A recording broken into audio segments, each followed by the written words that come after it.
À la Maison-Blanche, le président de la République de Corée, Moon Jae-in, tente de relancer les pourparlers bloqués entre Washington et Pyongyang sur le désarmement nucléaire. Ces négociations ont été rompues en février lorsque le président Donald Trump s'est retiré d'une réunion avec le dirigeant de la RPDC, Kim Jong-un, au Vietnam. Je pense que le sommet de Hanoï n'a pas été une source de déception, mais il s'inscrit dans un processus plus vaste qui nous mènera à un accord encore plus ambitieux. Les deux pays réclament des conditions différentes. La RPDC souhaite un accord progressif prévoyant un allègement des sanctions à chaque étape du processus de dénucléarisation. Quant aux États-Unis, ils ont demandé à la RPDC de procéder à une dénucléarisation complète avant la levée des sanctions.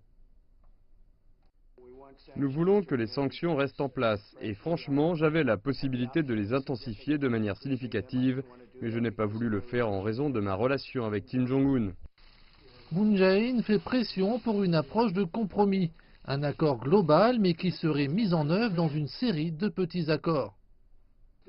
Il existe peut-être diverses transactions plus modestes. On peut travailler par étapes, mais à l'instant présent, on parle d'un grand accord et on doit se débarrasser de l'arme nucléaire.